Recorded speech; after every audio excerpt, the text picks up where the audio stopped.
And the clothes are boxed, they're not just wrapped. We buy boxes and everything with that money, and make sure that everything's wrapped nicely for the kids and everything. So it's been fun. It's a fun thing to do. Very good. Very nice. Okay, I had our well shed, which wasn't included in the contract for the fire station. Volunteer Association did purchase the shed, the tough shed, but wasn't getting done. It's starting to get cold, so I had the previous superintendent come out and build that, so it's done pretty much. It needs electrical in there, but at least we got the shed over the well station now. So it's pretty good. What was the cost on that, the labor? I paid about 2,400 parts and labor, material and labor. 24? There was a lot of things needed. It didn't fit the slab correctly, so there was a lot of extra work that had to get done with it. So just, I couldn't wait anymore. Volunteers were gonna build it, they just didn't get the time, and it started getting cold, and I can't afford it. Frozen well shed, it's just too much money, so. So that's done, except for the electrical, which will cost some more money, unless somebody wants to donate an electrician. So we did hire a new battalion chief last time around. I met with both battalion chiefs, and we spent a few hours in my office briefing on our new staffing plan that we've been working on to well, the plan was originally the rollout January 1st, but we decided to get it together and do a dry run for December so we could kind of get any holes in the plan filled in, and it seems to be working okay. We've got people every day. There's some days that are weak, some days aren't, but that's the nature of who we are. We do have a duty chief every day, 24/7. That'll be me and the two battalion chiefs will be taking the duty 24 hours a day. I'm pretty much assuming Mondays and Tuesdays, and then the other two battalion chiefs. So that way we at least have somebody responding all the time to make sure that the crews are safe and the response is adequate for the calls that we're having. So we spent quite a bit of time also divided up duties, fleet, maintenance, grounds, training, safety, and all the things that fire departments need to get done. We divided that up amongst the two battalion chiefs, and that went good. We'll skip this one till later. So we did do our December, we're on our December staffing, and the way it's going to work now is every month, the two battalion chiefs are going to put together a staffing plan with the attempt to try to keep our engine hard covered with at least 2, and our rescue hard covered with at least 2, and of course the ambulance is covered. So that's going to be the goal. And then we have some fallback priorities. If we can't staff the engine with 2 hard covered means they're actually here, not at their homes or work. If we can't do that, then it'll be soft covered, and basically the last ditch is what we're always going to try to have staffed is the rescue with at least 2 hard covered.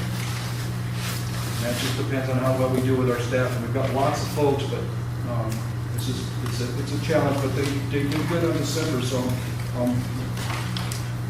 optimistic for January once Cal Fire County will respond to this anymore.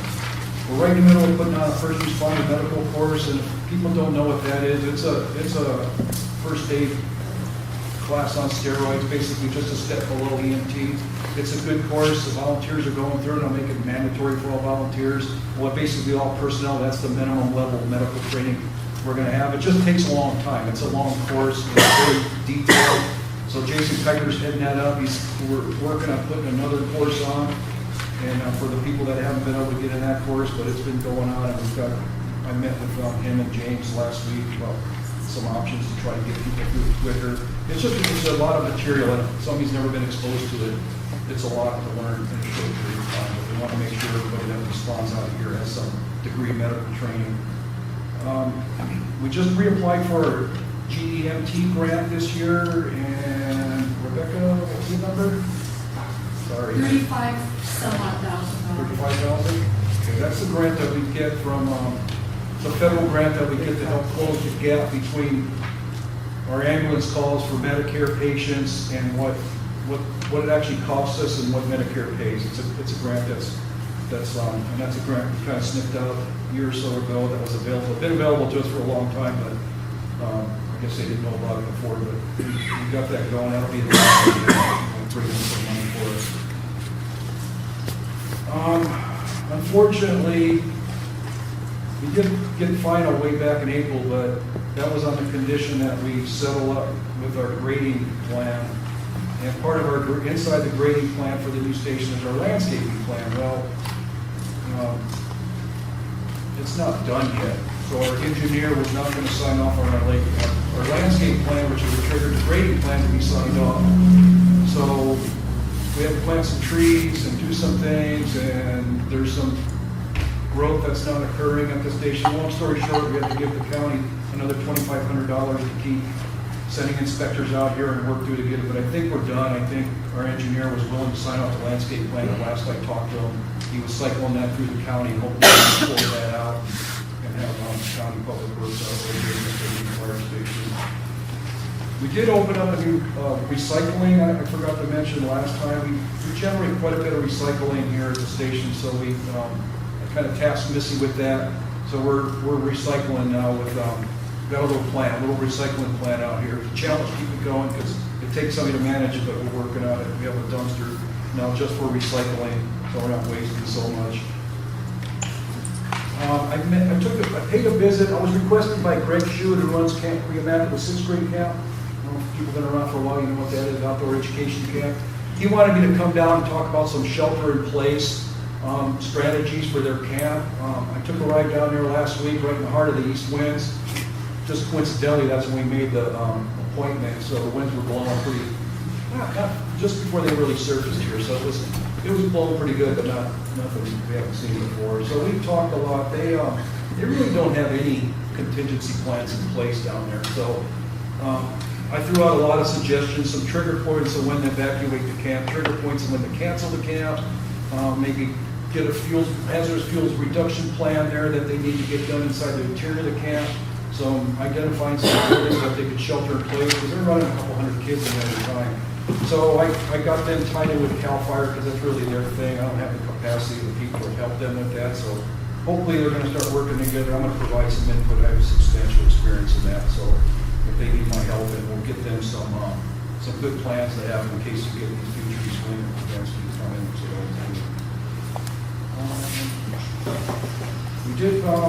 we got our volunteer fire assistance grant. Finally, we got the approval to purchase some equipment, so we bought enough equipment. It has to be wildland stuff, so we bought enough equipment to make 4 hose packs for our brush rig.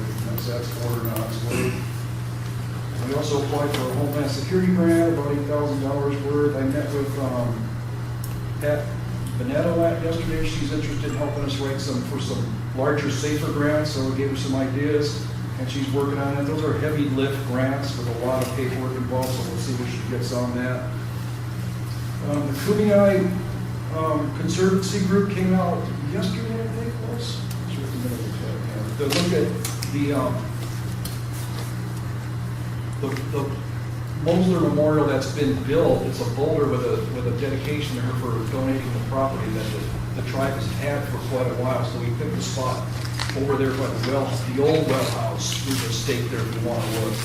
But at some point that memorial is going to get put there, and that's going to acknowledge their donation to the tribe for the acreage they have, and then the part that was donated for the fire station.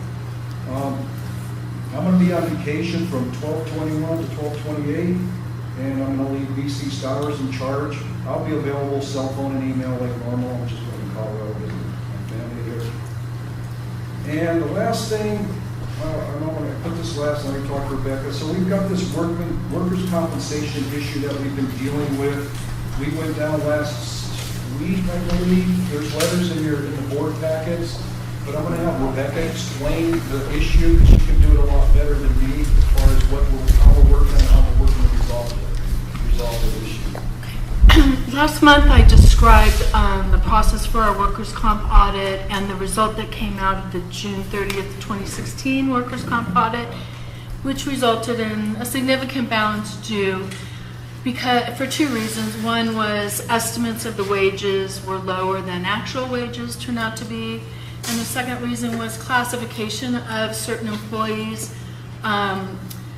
What was estimated in the beginning wasn't held up under the original audit. So we, and a good portion of the audit result was due to the misclassification of county employees. And so we we addressed the issue with the county to go back and request reimbursement from them for their share of the audit results. So we met on the 20th of November. The chief and Missy and I met with the county and reviewed the findings and got their assurance that they would indemnify the district for whatever costs are their share of the cost, so that we won't have to come out of pocket for those. They were accommodating. They did want us to make another attempt at getting the employees reclassified because they agreed with us. They were improperly classified in the audit. So they provided us with some additional information, background information about the positions. And we then met with the field auditor. We had our next year's audit and requested they come in and sit down and meet with us, which we did. And the field auditor agreed to reopen up the prior audit that they had done and to work with the underwriter to try to get that reclassification overturned. So we're optimistic at this point that State Fund will actually reclassify them back to the way that we thought that they would. And so whatever difference there is, then when that's over, the county will pick up.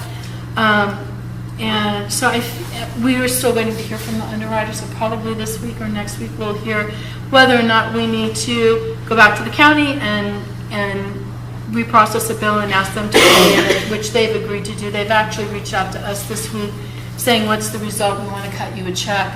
So as soon as we get the final word, we'll rebill the county for their share and expect to get reimbursed from that probably before the end of the year as soon as they can process the check.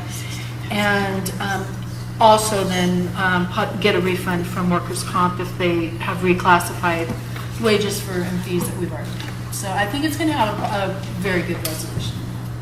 Was there any issues with our half of it or part of it for our? There is. It had to do with underestimating the total wages because For our volunteers? for our volunteers, that's right. So of the $31,000 of the audit adjustment, about $17,000 of that related to the county workers and the rest was ours.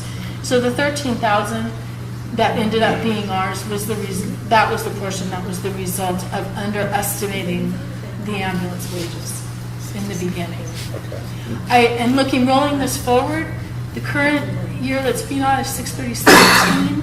Differential is much smaller, and in our current actual fiscal year, June 30, 18, I don't think that they've kind of got it fixed now. You know, it's kind of caught up with itself, and so I don't expect this to be a significant ongoing issue. And with the county workers, that contract ends at the end of December, so our exposure for that will cut off then. And the county is really wanting us to submit a bill to them before the end of December since our contract ends with them. So we're pushing hard to get this all resolved. And I'm happy to add, if there's any other questions about details or more information that you want. And I did outline, included in the board packet is a letter kind of laying out all the details, but this update is a little bit. Before you leave, Yes. I want to see if any other board members have any questions. Thank you. Okay. Just one thing to tag on is, before Exmon modification on our rates, she said that it's about 800 a year per volunteer, correct? And that's Yeah, reserved it for was 2023 last year, and this year I think we're down to like $850 a year. And that is, not to override what you're going to say, but that's if the volunteer works 1 day or 100 days during the year. So a significant portion of the district's workers' comp liability is actually for the volunteers. You know, that's what the majority of it. It just affects our budget. We can keep bringing in reserves, but just an FYI, it does affect our budget. In case any of you don't know what XMOD means, one of the things that State Fund, our workers' comp carrier, does is adjusts our rate based on our experience. So if we've had a year with no claims, that's a good experience, and therefore they modify our rate based on that experience. And thus it's called XMOD, experience modification. And that can If you have a real good history, your X-mod might be 80%, which means you pay 80% of the standard rate. If you have a number of claims, I've seen situations where the X-mod was 120 to 130%. So you pay 20 or 30% more than you normally would. But that's what an X-mod is. Excuse me, Rick, go ahead. You're up, you're still up. Okay, that includes my report. Okay. If anybody has any questions on it, I'm good with it. I do have a question. I was talking to a local winery owner a while back, and he pointed out to me that Chief Van Bibber told him we had gotten 10 new volunteers last month. Is that correct? I'm interviewing a volunteer today. That's the first person, we did graduate our academy, but that's been a while ago. I think we had 13 people, but that's been a couple months back. So we had 10 new volunteers. Okay. Off the top of my head. I don't know when to go. No, I want to check with Van Bibber. All right, moving on.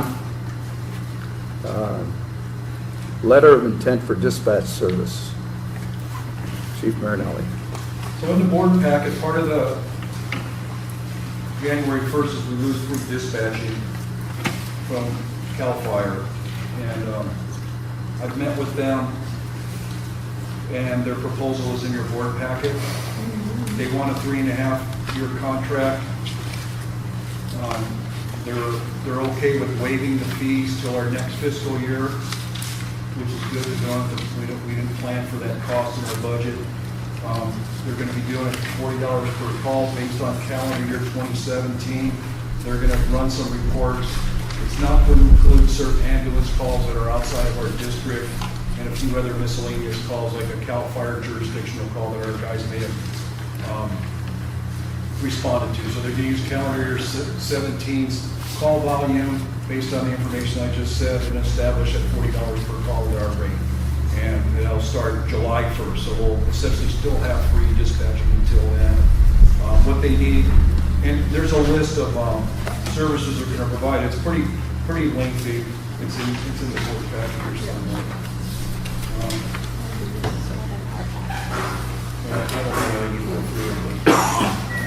What they need is a letter of intent by us by the end of the month, or by the, let's see, December 31st. by December 15th, if they want a letter of intent, so it's coming up. So I need the board to authorize me to write a letter of intent to enter into the contract. So that's, Go ahead. well, that was it. And, hey, Rick, is this the only outfit we talked about dispatch? Director Kramer got an estimate from Heartland a while ago. You could probably just said. And what was Hartman's estimate? $70 I'd a have to go call. back. I think we should get them both together and look at them, see how they compare. We got to get one from Northcom too, so we check and see how everybody can do. You know, instead of taking, Wasn't just Heartland defaulting. 40 or almost $70 a call from Heartland? I guess 69 something? they came in through with another one that was presented to somebody. The Fire Association, Firefighter Association, said they got another one. I thought somebody would be here to present it, but, so we have to look at both of them. You know, letter of intent is just an intent, it's no contract. They want a letter of intent saying we're going to go into the contract, I believe is what it said here. So it's up to you, the board. I just need to know how you want me to proceed with it. I don't know, they didn't state if we didn't do it, what would happen. I guess they'd turn us off at January 1st and we're not prepared to go with anybody at this point. So, but I don't know, they didn't say We only that. got 20 days to make this decision. 20 days, fine. 20. 15? 15. No, I December said it's 15. here, December 31st. 20 days. We need to have the information by December 15th, That's and that we that's Friday. accept it. Excuse me, it's my understanding that we have a month-to-month agreement with Monte Vista that would continue. that would give you time to That's not contemplate. correct. That's not correct? Your understanding. So we'll have absolutely no We have ambulance? we have the agreement we're on right now that ends the end of this year. We don't have a month-to-month agreement with anybody. And you don't think that they would continue it month to month while you actually can deliberate and read the two contracts and make a knowledgeable decision? I mean, you're gonna sign a 3.5-year contract, and you have another one that might be better from Heartland, that's more acceptable, but you don't even wanna consider it?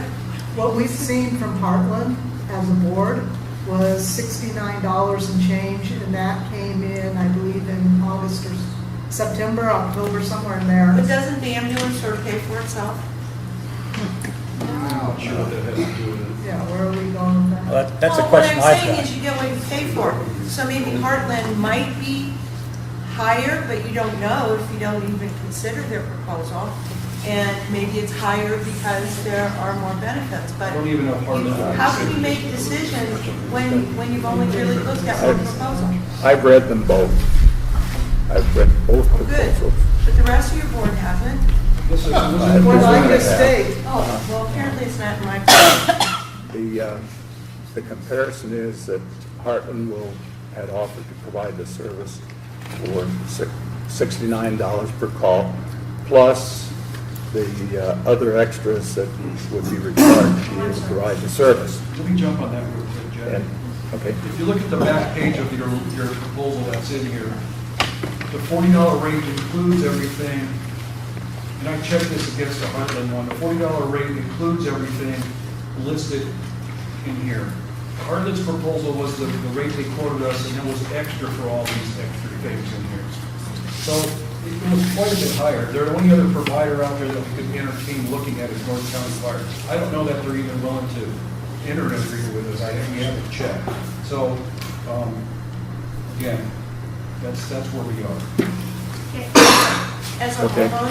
owner builder, I looked at a lot of different proposals, and many times I took the higher proposal because it was actually better.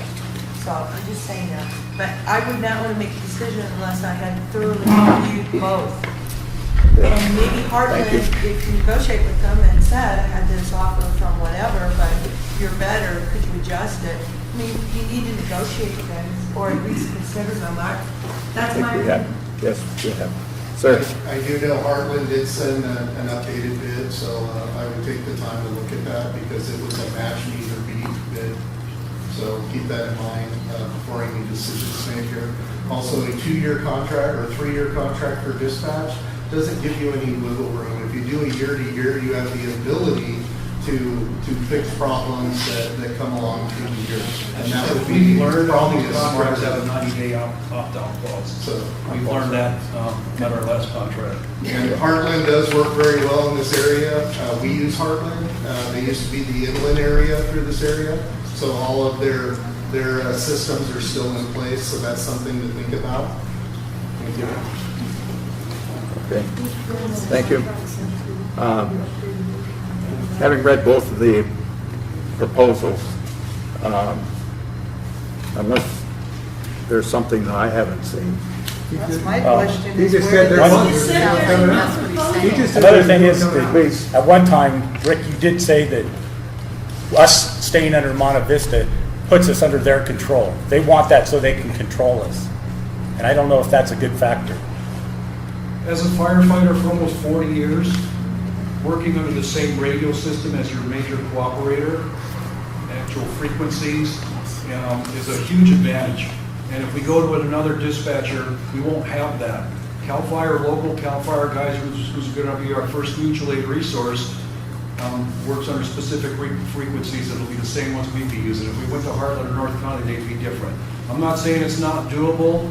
Fire departments do it all the time, but it's much more effective to stay on the same frequencies and be under the same staffing type of organization as who you're cooperating with.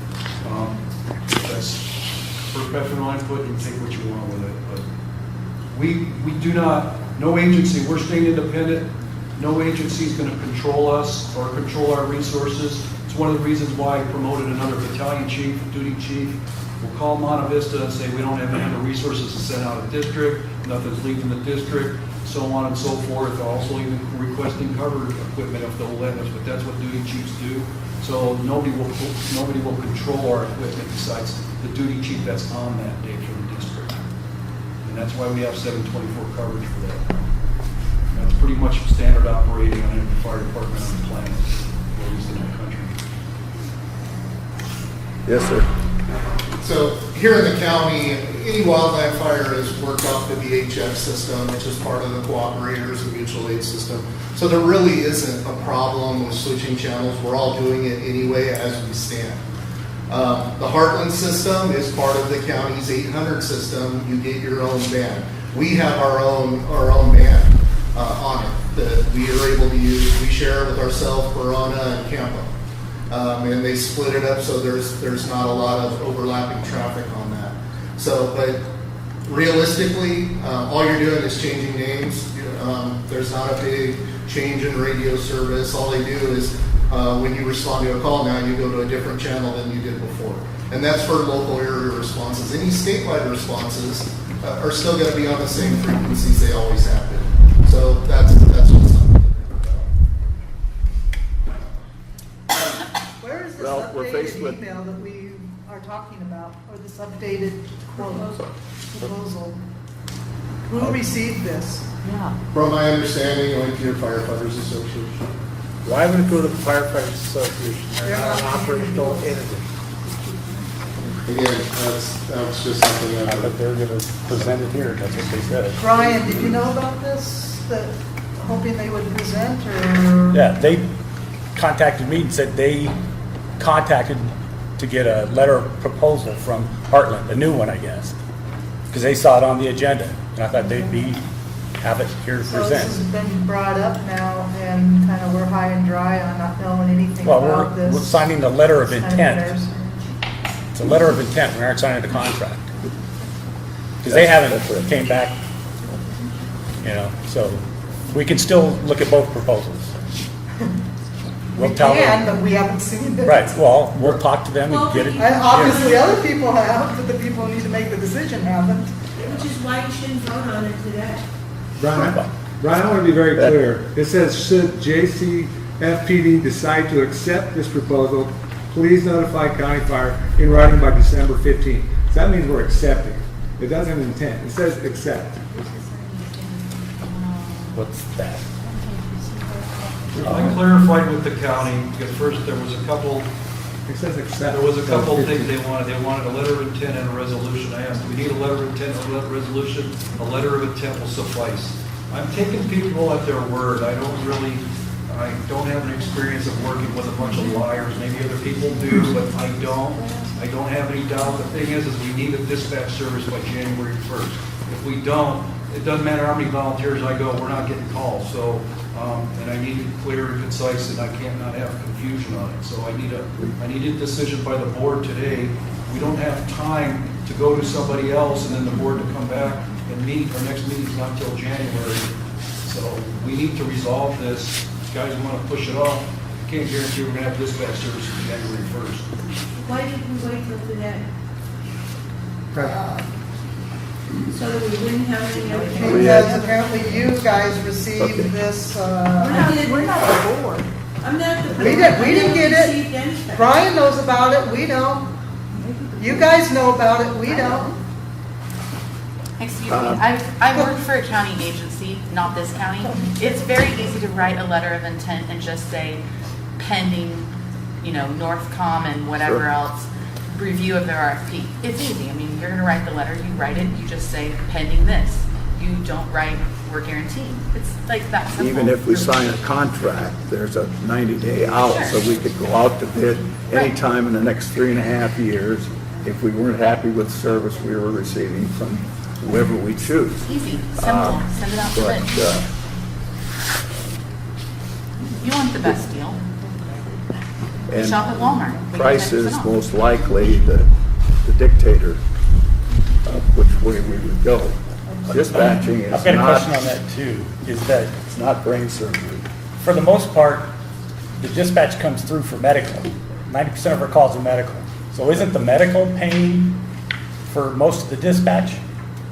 The medical side of our, and aren't they reimbursed? That's for Our us to district is decide. chartered to do EMS and fires of non-violent nature, so whether,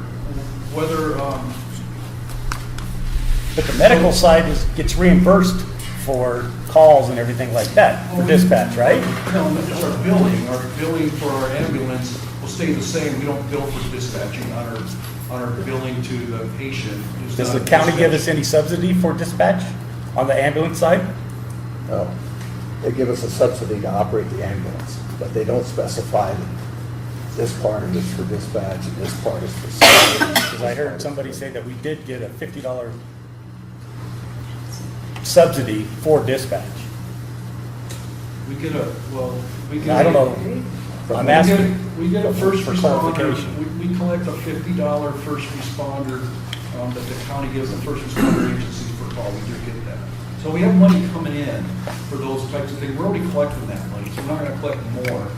We would, if the ambulance service went to Away or to Mercy or another provider, our district would still have in our charter to respond to EMS calls. Right. It's still our responsibility, so we would still have to pay a service to get dispatched to those calls. Unless we just want to monitor the radio. Don't forget, it's not just hearing a call. You request resources, there's data kept, there's reports kept. They're going to do all of our, look at the list on the back. It's not just somebody I'm not saying that. asking about that. I'm just What's saying going on. So we get a it's $50 it's fee for service that's- subsidy. It's very inclusive of many things. So it's a dispatching service as a fire department is something we need. So the question is who we're going to use to provide it for us. Obviously, we can't do it ourselves. We could, but that'd be much more expensive. We have to set up our own radio system. So that's probably not in the cards. So then we have to go to somebody who already has one. And your choices are county, CAL FIRE, Heartland, North County are pretty much the only ones that I know of that's doing most of the dispatching. I mean, San Diego City does their own, they're big enough, and to my knowledge, they have a contract. So those are your kind of choices of where to go. Forest Service does some too, they're located, but they're not gonna do medical ones. They don't contract out. So those are basically your three choices. One of the things, I don't know, Harlan's this new proposal that no one's seen, we're getting free dispatches for the next 6 months. So that is something that if I get the approval to do a letter of intent, I can go ahead and write it, and then we got a few months down the road to decide or hammer out, seek a couple proposals. And if you would like, the board wants to still task me to, I can contact Heartland and North County Fire and request proposals from both agencies, formalize and give them to you guys to consider, so we don't have to go by rumors. That there's something else floating around out there. But I need that direction, and I need the letter of intent direction today. If you don't want to, then I will call them and beg them to keep dispatching us till our next meeting. I don't know if they'll do Get another that. comment out there. Okay.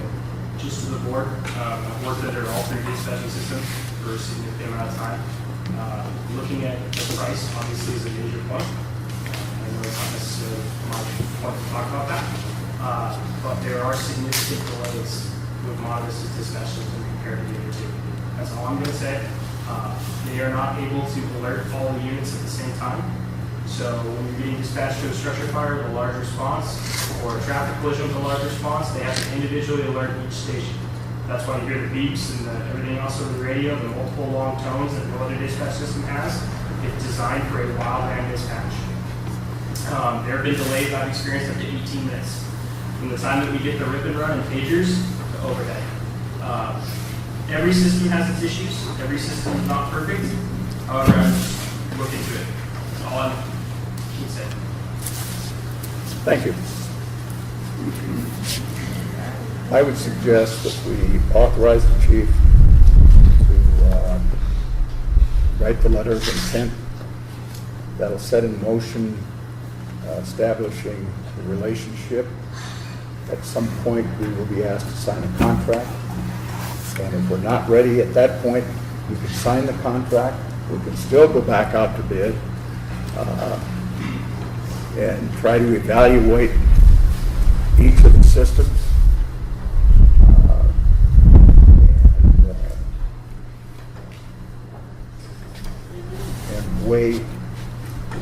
service against price, if they're all relatively the same. I don't know how we'll determine There's procedures. which system works best.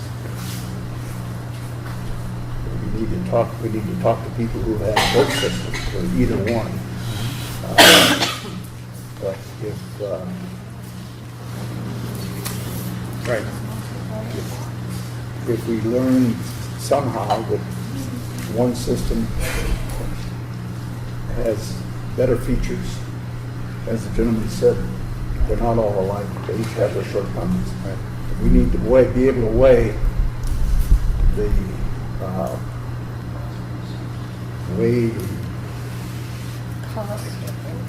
level of service. It may be that we're better off paying twice as much if we get 3 times. Do we need to have a committee to do that? Should we? And then have them present findings to the board? That might be a good idea. But as of now, we're not in a position to do that because we haven't decided whether we're going to. I say, Provide we a do little what you clar- said. Provide a little clarification. It's all the same system. The county RCS system is countywide, used by all the agencies. It's just different frequencies that they operate depending on your agency. So CAL FIRE, which is our nearest cooperator, uses set frequencies for their calls, whether they're wildland or if they're non-wildland in nature, depending on what the call is. All wildland fires are run on VHF, and everybody has that capability. So when it comes to structure or non-wildland, it's a matter of switching channels. So if your primary dispatch channel and tactical channels are the same as your nearest cooperator, it lends for efficiency and less confusion for your firefighters to be switching channels. It's not a huge deal, but when you have a relatively inexperienced workforce, as in our case of some of our reserves, not all of them, it's just something else that we have to train on and get them knowledgeable on.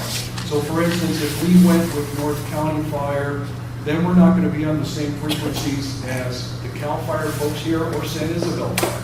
If we went with Heartland, then we could probably be on the same frequencies as San Isabel, but not the CAL FIRE ones. So there's switching going on. So the more agencies you get involved in that, the more switching that happens. And that's why one of the reasons when he mentioned the Blue Ribbon Committee back in after the Cedar Fire, one of the things they recommended was also regionalizing and simplifying communications in our county. It's still not there yet. Just the fact that we have to have 2 bands, VHF and 800, lends confusion to firefighters. So we have to have 2 radios on all of our rigs and 2 HDs. So me as a chief, I like simplicity. I like to kiss these things and make them as simple as I can for our folks. So if there's not a huge price gap, the level of service you're going to get is, in my mind, no matter what folks say, I've been dealing with this for a long period of time. There's pros and cons with all agencies and all dispatching.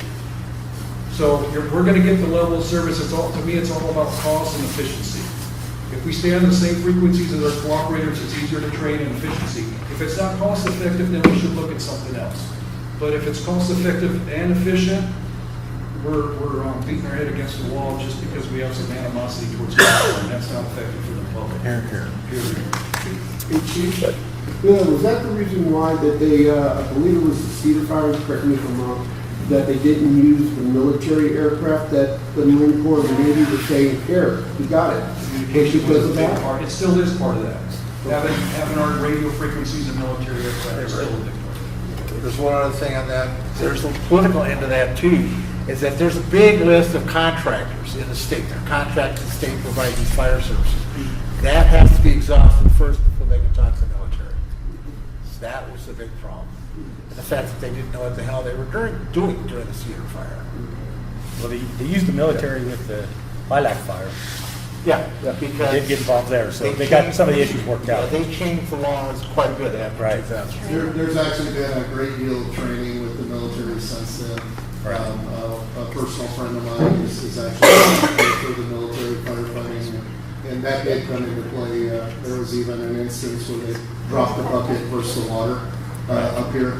So, yeah, there are those things, but it has changed quite a bit. Let's get back to dispatch. I say we make a motion to write the letter of intent to negotiate with Monte Vista while we look into other dispatch services. And I think we should form a committee to get the evidence together and present it to the board. I think that'd be most efficient. You gotta make sure it has that verbiage, As what? has that verbiage in it. though. Right.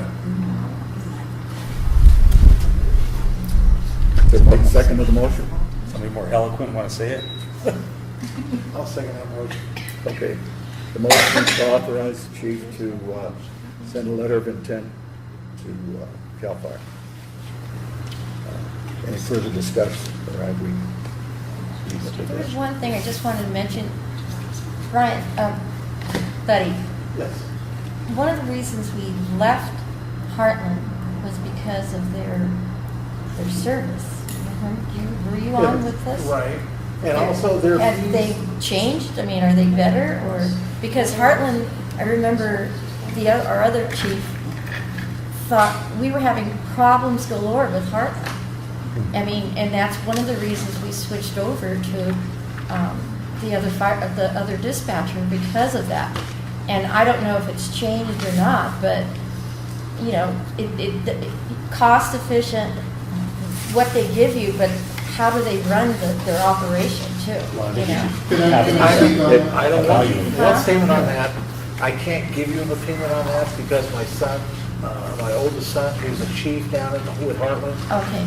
part of his duties is overseeing communications. There's a potential for a conflict of interest, Oh, where yeah. there's an ethics thing, so Okay. keep my lips shut on that. That was then and this is now. Right. Yeah. Things have changed, I guess. But as the gentleman in the back said, no two are going to be alike. Right. That's why I said, have a committee and experienced people with radios to can figure this out and present it in a palatable way to show us the differences and benefits of each. Okay.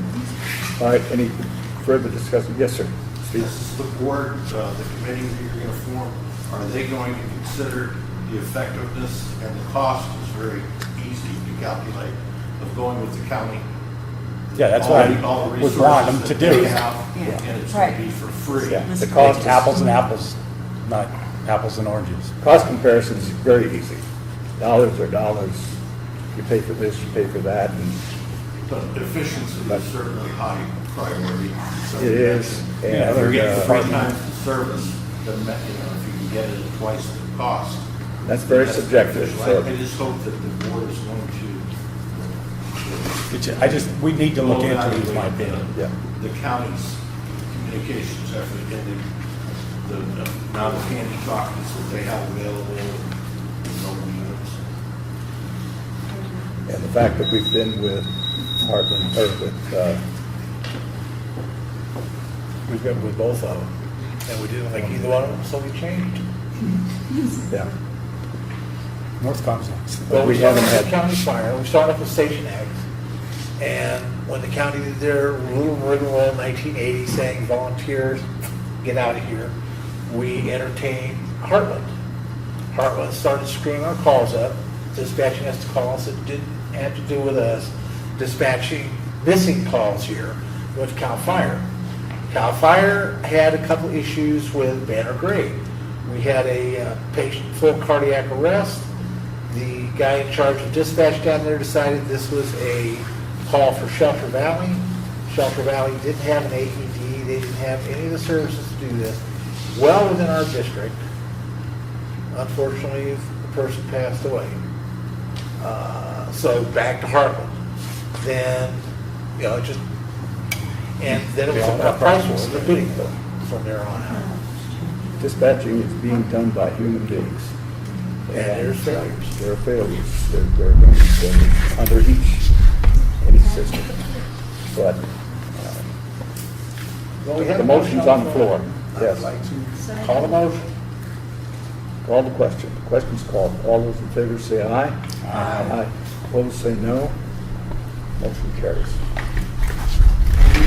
Before we move on, I need to get clarification. So what, am I writing a letter of intent? this last paragraph? Yeah. Is that what I'm doing? For the last paragraph. Should JCFPD decide to accept this proposal, please notify County Fire being ready by December 15th. This notification will serve as a letter of intent pending the formal contract with signatory process. Is that what I'm doing?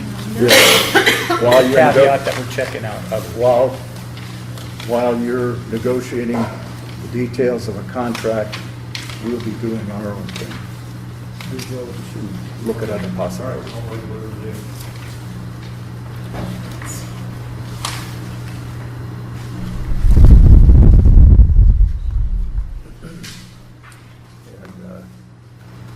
And if that's not acceptable, we need to hustle to find another dispatcher. By January 1st.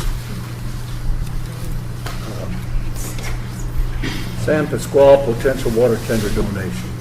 At our last meeting, a gentleman from San Pasquale said that he was going to go to his board to offer a $40,000 donation to us to buy a water tender. Rick, you're the presenter of this. Okay, so I contacted Steve on the phone a couple times, asked him exactly what, for clarification, what did he need from the board? We promised that we'll never dissolve for eternity or for a week, 6 months, what was that? He said just a general letter saying we intend to stay independent. Okay, got that, and then I asked him about the $40,000, is there, what type of restrictions? First of all, he wanted a water tender, mentioned the fact that we were losing the county's water tender, and I said, yeah, I realize that. So he said, do we need a water tender? You go, we need a water tender. I said, well, we need a lot of things. Water tender is just one of those things that is neat or nice to have. So anyway, I asked him if there was any fluctuation or any discretion on how we use the money, and he waffled a little bit, a little indecisive. We talked a little bit about some options. He said, well, some type of capital purchase towards fire suppression. Okay, so put my head together, started pricing out water tenders. You know, brand new tactical water tender that's made for fighting fire, brand new, $40,000 if you're to make a down payment on it. Used construction ones, rentals, 200,000-300,000 miles on them, yeah, we could buy them all day long for $40,000. So, and then of course there's everything in between. A used tactical one, possibly. So, you know, if you need the price, we could probably find one. It's just going to be like buying a used car. So I asked them.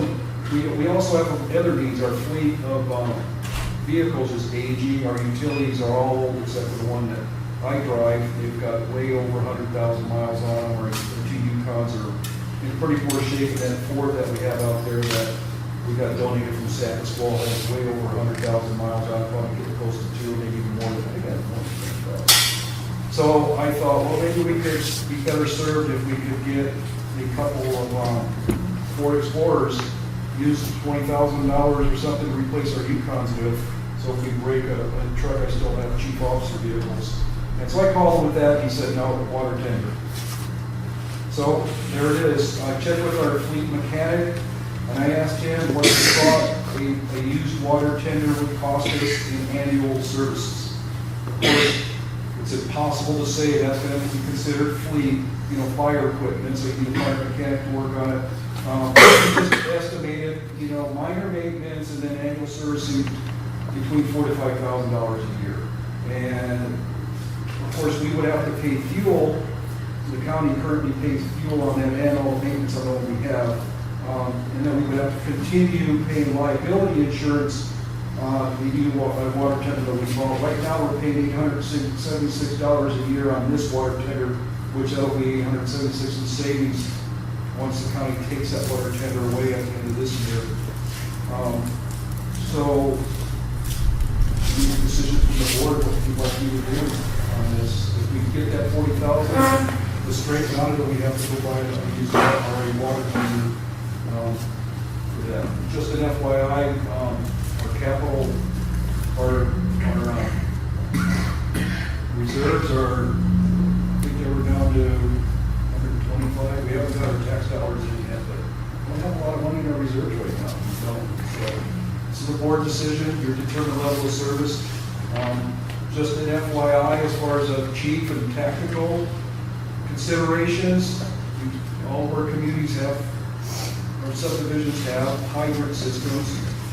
In all the outlying areas should have 5,000 gallon water tanks, that's county code. We don't use the water tender that often in district, it tends to go out of district more often on CAL FIRE assist. And we can get water tenders through the county on mutual aid for 12 hours for free under the mutual aid agreement. So of course they're delayed, we don't have them close, and sometimes the county staff them, sometimes they don't. So there it is. Open for questions. Did San Pasquale put a time limit on purchasing one? Or could we take it and hold the money for a while till we raise more money? Okay. When you send it out, do you get paid? Can it make you money? Water tenders go out 2 ways. They go out as an agency water tender and fall under the mutual aid agreement where you get reimbursed for 12 hours, 12 hours for all hours. Or they can go out as emergency rental equipment. So you have to answer your question, yeah, we can potentially see an income stream on it depending on how much it goes off. This year it's gone off twice, Missy? I think so. Last year, I think barely once. It's gonna depend on what kind of water tender we get. If we get a tactical fire water tender, it's gonna go off more on mutual aid. If we get a used construction one, it's probably gonna be more in the lines of like a contractor would send one out, like a local water tender contractor uses it for jobs and stuff. They use those on fires all the time, on large fires. Those go out under emergency rental agreements. Behind you. If the gentleman offered to do it for a capital purchase, if the water tender didn't work out, you seriously need a generator. Would you I talked to consider? him again the second time, and I asked him, and he said, nope, water tender, that's what you can buy with it. He was not willing to negotiate. So we could take the 40,000, put it in the water tanker fund and try and get matching contributions to purchase one? Chief, if I can, we just purchased a water tender. We got it through a grant, but we had a price cap also, so we had to shop around. We had a specific need for ours. We needed a stainless steel tank so we could haul potable water during disasters, but also use it for fire. The one I found only had 8,000 miles on it, but the price tag was $89,000. By talking to some folks, we got it down to $68,000.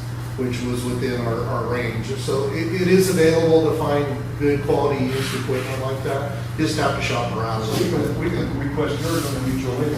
Yeah, well, and absolutely, and that was my next comment is, and Chief, between you and I, January 1st is coming pretty quick. We need to get an aid agreement penciled out. Buddy? We used to own 2 water tenders, and I think we paid $40,000 total for both of them. Problem was, they were well-used construction water tenders. We got sent out to Campo, and coming off Sunrise Highway down to Interstate 8, the batteries went away. So, you're buying a pig and a poke when you're buying a used water tender. And Get on it makes it design. upkeep. The one we sold, we had trouble selling because it wasn't street legal. Yeah. Minor problem. That was the one. Wasn't that a modified one? Is that the one that was modified or something like? I No, heard. they were put together by a company that does this down in San Diego. They were perfectly well bought. A couple years into it, they just went, Just gotta be diligent. yeah. So we had to find a buyer who would only use it on his ranch. That equipment was got very expensive to fix, so I took from the chief, the guy who got the final budget, coming up with $100,000 hit between dispatching and the county subsidy.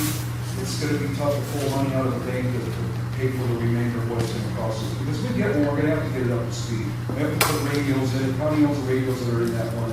We have to, whatever else we gotta do, safety inspected stuff. So it's gonna cost money. And it's money we actually, to be blunt, we do not have in our budget right now. I'll do it if that's what the board wants to do, but I would like to see us work on our next fiscal year budget and get something balanced out before we take on additional expenses in the range of tens of thousands of dollars. That's my input as the chief, but again, you guys direct me on how you want me to. Just hold it in a water tender purchase account. If we don't have to purchase it today, just take the money and earmark it for when we are able to buy one. That agency Pardon is me? going out of business, so we may Right. not have very long to. They need to. Well, if they'll give us But the if money we take the without money and time hold it- stipulation, they'll say, okay, put it in an account and then And hold it for when Grant or we have funds. matching funds to actually purchase one. hate to give up 40K. I think we could get a Oh, sure. grant for a matching fund if we already had seed money of 40,000. You know, Steve is actually a nice guy, and I've had a really nice conversation with him. I wouldn't be surprised if he wouldn't be willing for something like, we worked out an agreement with San and Isabel, and we're sharing the water tender and helping support their expenses on it. He's actually a decent guy. I think it's just a matter of having a conversation with him. They have what we need. Why don't we share it? Why don't we help them along What with their usually lives? agreements are about, if they have a water tender, and we have a type 3 engine or a rescue, and we have an automated agreement with San Isabel or a mutual aid agreement, we request each other. Fire services has been doing that for decades. Right, So but we that's have why you have to think $40,000. twice about it. CAL FIRE, Wildland Agency doesn't own a single water tender. The county finally owns them. They use them on each other's fires for mutual aid. CAL FIRE Wildland does not own a water tender in this county. And they're a wildland agency, they use water tenders more than anything. They get them through mutual aid, so we can still request mutual aid water tenders, and whoever has it available will send it if they can. You guys staff it all the time, 24/7? It's either or coverage. It's all staff? Yeah, how we Depending on their staffing, their chief coverage needs, they'll send it if they can, that's how mutual aid works. They're not always available, could be better committed, or the chief doesn't feel comfortable letting something out of his jurisdiction, which is the condition we're gonna be in a lot of times, if we can't.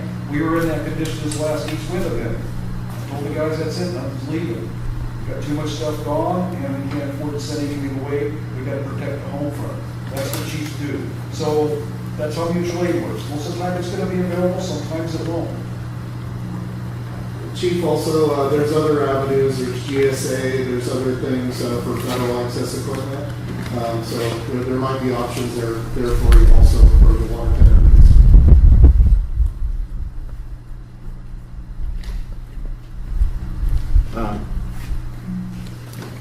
I think we're at decision time. We don't have all the information that would be nice to have. If the benefit fee increase passes, we'll have money to operate and maintain an old beat-up water tender, which is what we might be able to get for $40,000. Or we go out and find one for $70,000, and we throw in $30,000 out of our reserves. The question then would be, is that good use of our reserves? And I'm not convinced that it would be. If the benefit fee doesn't pass, that $5,000 a year to maintain the water tender that we rarely would use, except on mutual aid, would be a questionable expenditure. We could end up putting the water tender on the back lot and not paying insurance and maintenance and all that on it. But we don't know that, and we won't know until whatever election the benefit fee gets on. Pat, are you on track to get on for June? So I'm weighing the value of a water tender and wanting to accept it just because somebody's willing to give it to us, which may be a friend of the guy who's offering us the $40,000, who has a water tender he wants to get rid of, versus having to rely on calling for mutual aid when we need a water tender. And we have no cost of maintenance, no cost of insurance, no cost of fuel. We let them cover that, and then we ask for their water tender when we want it, and we have to be prepared to reciprocate for that bit too. Reciprocate. There's other options too with that. You could get a large tank engine You could get a tender engine that you could use multi-role. You know, there's a lot of other options out there you can do. If But you those show them- options may not be available with